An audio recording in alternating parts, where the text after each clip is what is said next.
यहाँ से जूम कर अब किनारा खड़ा बच्चे जा रहे थे छोटे बच्चे साहब जाने ऐसे मेहरबानी करके रास्ता छोड़ो बीच में खड़े अल्लाह की मदद से बोले समझते नहीं क्या मेरे हटो में सही है हटा रहा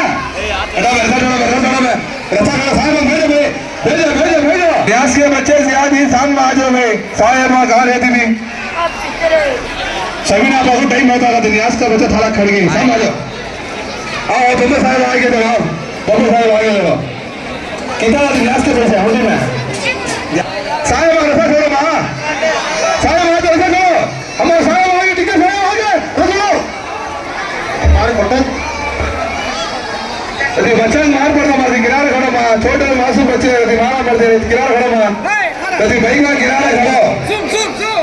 कौन आगे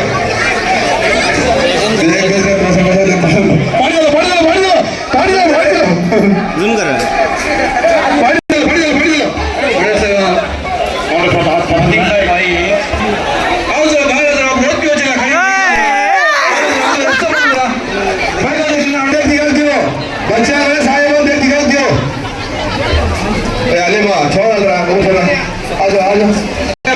मकान के पास आ जाओ मतीन साहेब गाड़ी मकान के पास आ जाओ मतीन साहेब